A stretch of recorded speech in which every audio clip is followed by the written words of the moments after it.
Hi, I'm Kelly Emberg, and we're here at my house, and Andrew Spurgin is in there cooking just for me. Asparagus. It's an amazing dish, so I want you to join us for lunch. I'll buy some asparagus, some eggs, and oh my some other goodness, things. look at that. Yeah. Gorgeous. What about spring? He's spoiling me. And you have a little flower from my garden on there. Those aren't from your garden. I went and raided them. You did? Borage. Borage. I love borage. The bees like them. I love borage too. Yeah. And I got you a little lavender from my garden. Thank you. I like lavender. So, okay, I need to know how you made this. This looks unbelievable. I like making food that's easy to make, because otherwise, who's going to make it? Who's going to bother? Exactly. The trick is to try to actually make it look good, instead of just like, oh dear, yes. what went wrong Well, I have there? to tell you, it looks amazing. I mean, it looks like a piece of art. So you did that really well. Well, you're kind. No, Do we not. normally have wine with our lunch?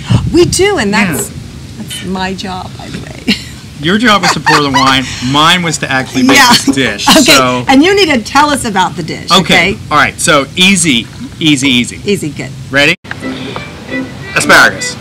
When you get the asparagus, you want to definitely make sure the ends are really tight and everything else.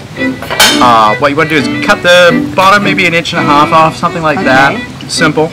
Toss it with a little lovely olive oil, good salt, like some sea salt, like Molden, pepper.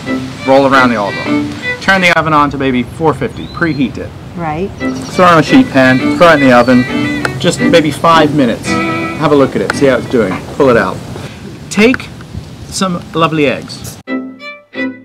Have the water at a low rolling boil. Okay. Then you stir it 3 times. 3. You know, it's almost not like 2, not 4, but 3. Like bubble, bubble, toilet trouble. And then you take your egg, crack it. I like to put them in a little dish, a little ramekin, because then you've got them all ready to go.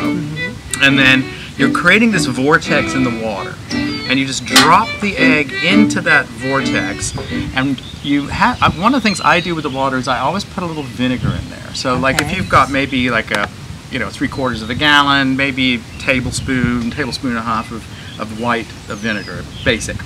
What that does is allow that egg to simply kind of fold up on itself and create a pretty egg, like the one you have. You know, I cook it probably, for me it's like more of a visual thing, but it's probably about 2 minutes, if that. So the parmesan is, I love this. You take butter, bubble it up, put panko in it. It's a Japanese breadcrumb, okay? And then you get that sort of crispy, and then just put parmesan in it.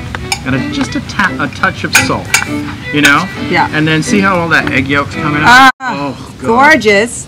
And the ham too, but go ahead, keep going. Yeah, that's prosciutto. Anyway, so you're cooking the butter, bubble up, in the panko goes, get that going, get it almost like a little golden brown, and the last few, like a minute or so, put in the parmesan, stir, a little bit of salt, and it should be this nice kind of crumbly texture. It's so crunchy and lovely. It's light, isn't it? Light, but you have that cheesy flavor. It's delicious. Thank you.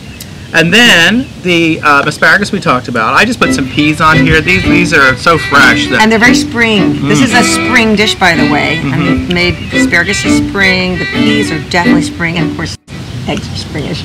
They are sort of springish. Ish. But I think anything green's good in spring. And then this right here is just some prosciutto. That's delicious. You can buy this and just put it on a sheet pan or a cookie sheet. Throw it in the oven again, probably about 425. Always take it out before you think it's done, because it's so thin, it's going to cook and bubble and be done before you can say, Bob's your uncle. Okay, so is it when you smell it, it's ready? Someone told me about that. That actually is sound advice. You know, when you can smell the whole prosciutto-ness in the kitchen, that's probably a good time to at least have a jolly good check. But because if you smell it and it's sort of burning, time to buy more. Yeah, you have to buy double just in case. But the thing is that as a cured meat like that, it has fat in it. So what it does is almost like one of those self-basting butter balls, you know, because the fat will just sit there and bubble and crisp and oh my God, it's so good. Yeah, so I'm yummy. hungry. I'm gonna eat some more. Yeah. So have some more, and then all I did is put some radish on there because it gives a pepperiness. And I love radishes. And then again, that's full season. you know, a little tarragon and right before you serve it, a little squeeze of some lovely lemon juice, because it just brightens everything up. Now, is there olive oil? I put a little olive oil on there, a little sea salt. It looks fancy, but quite frankly, it is. It's easy to make. You can make this. It's easy but fancy. I like that. Fancy and easy. I love it. that. Good. Easy fancy. Fancy. Cheers. Easy. Oh, I'll cheers drink to that. to drinking and eating. Always.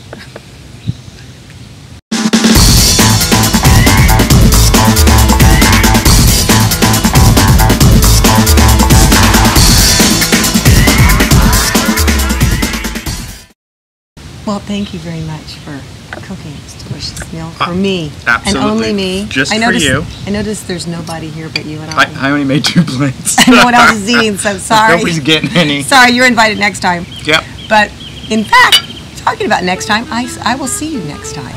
Come back and we'll do some more cooking. Yep, for spring. Tomatoes, spring. right? Tomatoes. Well, that's more summer, isn't it? You're doing tomatoes, though. I'm going to do tomatoes. Tomatoes. And I'm going to do beet soup, too. I love beet soup. Cheers to beet soup. Cheers. Cheers. Can't beat it. Cheers to you. And to you. And thanks for coming. My pleasure. And thanks for cooking. My pleasure. Yep. Bye. Bye.